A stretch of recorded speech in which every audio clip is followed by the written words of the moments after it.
This is my Pterygium surgery experience, and here are details of my 5 months recovery journey. Hello again, I'm Terry, and I've shared my background in a previous video. Link above if you haven't watched it yet. Today, I'm ready to continue my story. As a brief recap, I work the waters as a fisherman and a surfing instructor. Recently, a pterygium, locally referred to as octopus, grew on my eye. I share my experience for anyone considering pterygium removal, offering a patient's perspective on the procedure and recovery. For years, I've had a small pterygium in my right eye. Initially, it didn't bother me much. I just consistently used lubricating drops from my prior doctor. I was fortunate to receive free medicines at the public hospital here. Everything changed when I met a girl. 2 years flew by and I finally decided to propose marriage. However, 2 months before the wedding, I wake up wanting to remove the mass in my eye, as it had grown and became unattractive. I wished to look good for my future wife, so I visited an eye doctor, a decision I would later regret. On June 15, 2017, I arrived at the eye centre by 7 a.m. for my scheduled surgery. Many patients were lined up that day, but everything progressed surprisingly swiftly. After a brief nurse interview, I was taken to the dressing room. I was the last patient treated, and it seemed I was the youngest. The surgery itself felt quite disorienting. I lay flat with blue drapes covering my face. My left eye was entirely covered, while my right eye appeared only as a blur, likely from the anesthetic drops. Bright lights surrounded me, and I could hear the surgeon and nurse talking nearby. At one point, the surgeon told me to look down, which confused me until I understood he meant towards my feet. He opened my right eye wide and instructed me to look to the side, but I couldn't remember which way. The first time water squirted into my eye, I was shocked, and they repeated it periodically. The doctor warned me I might feel a sensation similar to an ant biting. This usually implied the use of a needle or injection. I tensed up, but it ended as soon as it began. Before surgery, the nurse assured me it would take about 30 minutes. To my surprise, it lasted a full hour. While it wasn't painful, it certainly was uncomfortable. Afterward, the nurse provided post-op care instructions. Keep the eye bandaged until morning, use antibiotic anti-inflammatory drops 4 times daily for 2 weeks, then return for a follow-up in a week. I arrived first at the clinic, but took the longest to finish and ended up being the last one to leave. Thankfully, the anesthetic still numbed my eye on the way home, but things would soon change. The recovery. Day 1 recollection starts about an hour post-surgery. I vividly remember the pain intensifying. It felt like shards of glass in my eye. Even the slightest movement caused pain, even with the bandage. The doctor had warned me my eye would be a bit sore, but a bit sore didn't do it justice. On a scale of 1 to 10, this was an 11. If my eye could speak, it would scream. I needed to navigate my home carefully, relying on memory. It was tricky and risky. I nearly tripped on something on the floor because I couldn't see well. By evening, the pain was so severe that I thought if I had known, I would not have gone through this in the first place. Why, the doctor didn't even advise pain meds. Oh, the lengths one goes for love. I wish, was all I could mumble. I took ibuprofen for some relief that night because I couldn't cope any longer. The next morning, day 2, I felt nervous about removing the bandage. I found some dried blood in the gauze, but they had warned me against panicking. It was normal. I washed my eye with clean water and used the drop. What was sharp pain turned into a sting, like soap or shampoo getting in my eye. Bright light now bothered me, even in my good eye. Whenever I used my left eye, my right would instinctively follow, causing more pain. Thus, I spent most of the day with both eyes closed. To occupy my time, I listened to music and rested. I even showered in the dark, using a small flashlight, as normal lighting was too harsh. I wear sunglasses indoors or drank dark beverages to help with my eye sensitivity. Later, I learned from my doctor that this belief about drinking coffee or cola to reduce glare was false. Sabi lang pala. When I absolutely needed to open my eye, I held my gaze fixed and turned my head or body to see objects, which made me look odd, moving like a robot. I attempted to open my eyes for brief moments today, allowing me to finally read the post-operative care instructions. I wished I had received them to read before losing my vision temporarily. Day 3. I feel exhausted as my sleep is disrupted. My eye remains painful. The slow recovery was harder than I anticipated. Still, I was sensitive to light and my phone caused strain and soreness. Texting my fiancée was not as frequent as I wished. Day 4. While I could see, I found it hard to focus on the TV after just 5 minutes. I stay home just resting most times. At one point, I mustered the courage to take a selfie to check my eye. The sight was unsettling, very red and inflamed.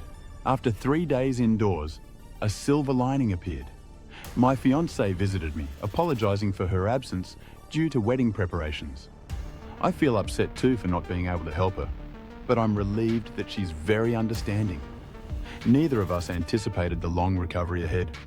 I should have done my research. Day 5. Today marked my first venture outside the house. I walked during dusk, wearing sunglasses. I must have looked peculiar with dark glasses on, but with my glare and light sensitivity, I wasn't ready to take them off. I felt bored lying around with nothing to do. I noted that even a light breeze irritated my eyes. Perhaps I shouldn't have ventured out so soon. Now on day 6, the pain is still persistent, a scratchy feeling like sand in my eyes. In the mirror, I notice something shifting across the colored section of my eye. I'm afraid it's the graft. It is irritating every time I blink. Pushing it back away provided some instant relief, but it slides back whenever I blink. It's been a week since my operation, and the swelling in my eye feels worse compared to earlier days.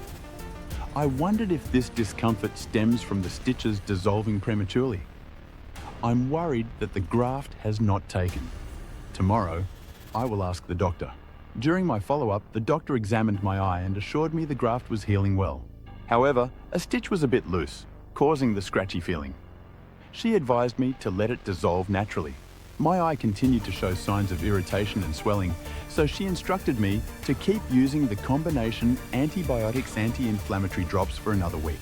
She also added lubricating drops to be used every 2 hours, allowing for 5 minutes between each type of drops.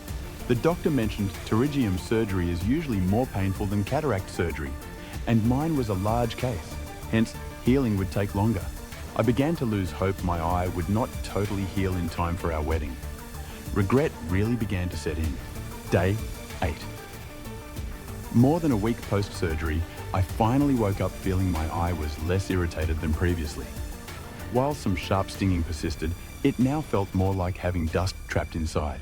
Resisting the urge to rub it was tough, as doing so only worsened the discomfort. Frustrated with my slow progress, I researched pterygium surgery recovery online. Most information came from medical websites, but I found personal patient stories. Surprisingly, my recovery timeline seemed similar compared to theirs. I just wish I had known what to expect beforehand. Day 9. I'm growing weary of applying eye drops every 2 hours. It's so frequent sometimes I forget if I've already administered them or if it's time again. I've also realized that moving air bothers my eye a lot. Being outdoors during a breeze or in a room with a fan is uncomfortable. Day 10. This morning, I experienced unusual constipation. It might be a side effect of my meds or just from lying down too much. My cat even mistook me for furniture and rested on my belly. Regardless of the cause, I plan to eat more veggies today. Day 11. Returning to work remains impossible, as the sun and wind would surely irritate my recovering eye. Fortunately, the stinging has diminished, but I still experience some dryness and itchiness. I make sure to use the lowest brightness on my phone. Soon, I'll help Laura with wedding preparations, and I hope to drive my motorcycle by the second week of recovery. I'll make sure to wear goggles and a helmet for protection. Day 13. Each morning, I wake with goop in my right eye, needing to rinse it gently with warm water. I'm unsure if it's a healing side effect or simply a build-up from the eye drops. Today marks my last day using antibiotic drops, having applied them 4 times daily. Managing lubricant drops every 2 hours is tiring, and I struggle to keep pace. Day 14. At my follow-up visit, the doctor observed redness in my eye, but noted it's less than during the first week. The sutures haven't fully dissolved, but the graft appears stable. Starting tomorrow, I will transition to anti-inflammatory drops 4 times daily paired with lubricating drops. Perhaps this will address my morning eye goop problem. Day 21. Much of the soreness and irritation has dissipated. Occasionally I feel a tiny particle stuck in my eye, though it isn't bothersome. The redness has faded. It was once bright red, now more of a dark pink. I promised Laura I'll accompany her to shop for souvenirs for our wedding guests. Day 42. Today marks 6 weeks post-surgery, just 1 week before our wedding. All sutures have dissolved, and I no longer experience irritation, glare, or pain. The daily reminders of my surgery have faded. However, my right eye retains a slight redness compared to my left, with a faint scar from where the pterygium once attached.